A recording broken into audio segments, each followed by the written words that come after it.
Hello friends, welcome back to my channel. তোমরা রয়েছো আমার সঙ্গে উত্তরবঙ্গ সফরে। গত পর্বে তোমরা কিন্তু দেখেছো আপার সিটং থেকে বেরিয়ে আমরা যোগীঘাট এবং মংপু রবীন্দ্র ভবন হয়ে আবারও কুয়াশার বুক চিরে পাহাড়ি পথে রওনা হয়েছি। আর এই আঁকাবাঁকা পথে রওনা দিয়ে আমরা কোথায় পৌঁছলাম দেখো তো। গাড়ি এসে থামলো তাকদা অর্কিড গার্ডেনের সামনে। সমুদ্রপৃষ্ঠ থেকে 4000 ফিট উচ্চতায় অবস্থিত এই তাকদা অর্কিড গার্ডেন। অনেকটা নিচে নেমে যেতে হবে এবং তারপর আবার সেই উঁচু পথে চড়তে হবে, তাই গাড়ি থেকে সবাই নামলো না। আমরা নেমে 20 টাকা করে টিকিট কেটে ঢুকলাম অর্কিড গার্ডেনে। কত রকমের যে অর্কিড গাছ রয়েছে এখানে তার ইয়ত্তা নেই। তবে শুধু অর্কিড নয়, ক্যাকটাসও আছে। আর এই যে ফুলটা দেখলাম এটা কিন্তু খুব অদ্ভুত লাগলো। আচ্ছা বন্ধুরা, তোমাদের মধ্যে এই ফুলটা মানে স্নেক প্লান্টের মধ্যে এরকম ফুল এর আগে কি কেউ অন্য জায়গায় কোথাও দেখেছো? প্লিজ আমাকে কমেন্টে জানিও তো। আমি কিন্তু এটা প্রথমবার এখানে দেখলাম। অসংখ্য হিমালয়ান অর্কিড, বিভিন্ন রঙের বিভিন্ন প্রজাতি, যেগুলো থেকে খুব গুরুত্বপূর্ণ ভেষজ ঔষধ উৎপাদন হয়, সেগুলো দেখলাম এই বিস্তৃত প্রান্তরের মধ্যে রয়েছে। এখানে কিন্তু এই ছোট্ট জলাশয়ে মাছও আছে। অর্কিড গার্ডেনের মধ্যে রয়েছি।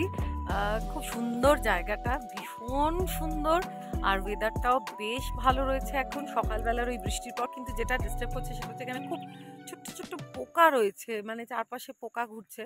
কিন্তু পরিবেশটা ভীষণ ভালো। এত সুন্দর সুন্দর গাছ দেখলাম, দেখলে তো তোমাদেরও দেখালাম। কিন্তু ভীষণ ভালো লাগছে, মানে প্রকৃতির মধ্যে হারিয়ে যেতে এত মন চাইছে। মানে নেচারের একটা আলাদাই বিউটি রয়েছে গোটা নর্থ বেঙ্গল জুড়ে। একটা বৃষ্টির পর একটা শ্যাওলার একটা স্যাঁতস্যাঁতে গন্ধ, যেটা ভীষণ মনটাকে অন্যরকম করে দিচ্ছে। এরপর আবারও বেরিয়ে পড়া, পথ ধরে এগিয়ে চলা। এসে পৌঁছলাম তিনচুলের গুম্বাদারা ভিউ পয়েন্টের কাছে। এই ভিউ পয়েন্টের কাছে কিন্তু একটা দারুণ হোমস্টে আছে, সেটা হলো গুম্বাদারা হোমস্টে, যেখানে অসাধারণ একটা ডোমস্টে আছে। এই ডোমস্টেটা থেকে বিছানায় শুয়ে শুয়ে কিন্তু কাঞ্চনজঙ্ঘা দেখা যায়। আমরা যেহেতু তাকদা বা তিনচুলেতে নাইট স্টে করিনি, তাই এই হোমস্টে বুক করিনি। বন্ধুরা, তোমরা এদিকে এসে যদি নাইট স্টে করো তাহলে অবশ্যই এই ডোমস্টেটায় থেকো। আমি ভিডিওতে ছবি দেখেছি এবং সামনে গিয়েও বুঝলাম দারুণ জায়গা।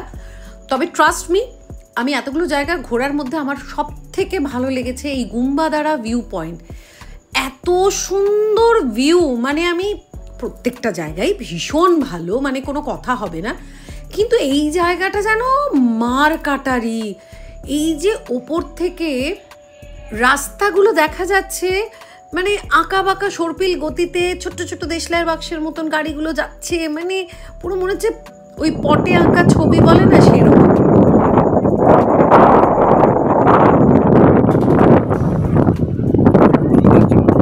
আমরা এখন গুম্বাদারা ভিউ পয়েন্টের কাছে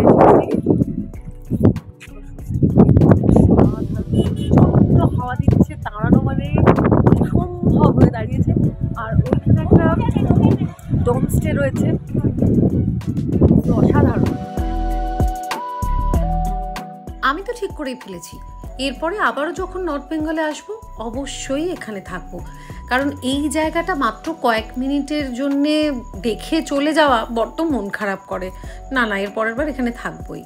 যাওয়ার পথে এই চা বাগান দেখে কি মনে হচ্ছিল জানো, ব্রিগেডে মানুষের সমাবেশ যেমন হয় ঠিক তেমন চা গাছের বোধহয় সমাবেশ হচ্ছে এখানে।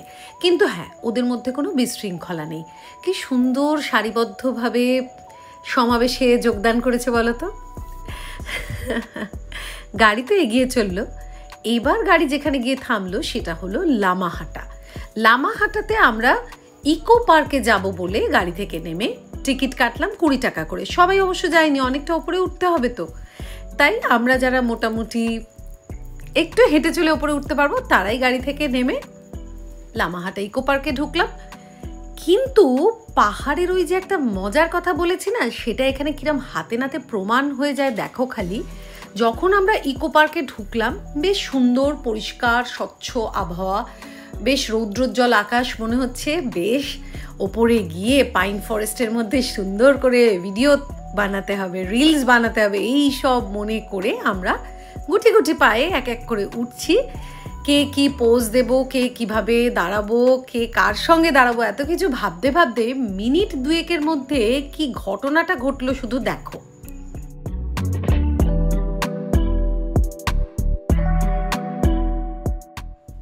কি দেখলে?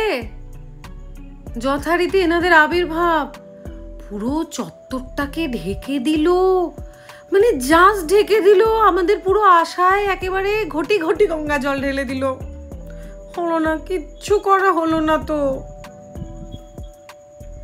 লামাহাটা ইকো পার্ক এখন পুরো কুয়াশায় ঢেকে যাচ্ছে, আর আমার থেকে মাত্র 25 মিটার দূরত্বে হয়তো রয়েছে। ওদের বাবা ছেলেকে দেখাই যাচ্ছে না। এখানে সামনের মানুষকে দেখতে হলেও মনে হচ্ছে যেন পুরো কুয়াশা ভেদ করে আমাদের যেতে হবে।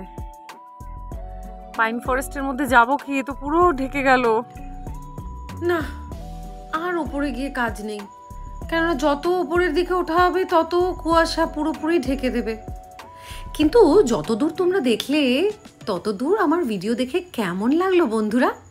ভালো লাগলে অবশ্যই ভিডিওতে লাইক করবে, কমেন্ট করবে, বন্ধুদের কাছে প্রচুর শেয়ার করবে। আর উত্তরবঙ্গ সিরিজের আরও অনেক ভালো ভালো ছবি কিন্তু তোমাদের জন্য অপেক্ষা করছে। তাহলে আমার সঙ্গে থাকো আর দেখতে থাকো আমাদের এই উত্তরবঙ্গ সিরিজ। এরপর যাচ্ছি কিন্তু দার্জিলিং, সেই ভিডিও আসছে খুব শীঘ্রই। আমাদের সঙ্গে থাকো। আর হ্যাঁ, সবাইকে ভালো রেখো, নিজেরা ভালো থেকো। দেখা হবে খুব তাড়াতাড়ি। আজকের মতো টাটা।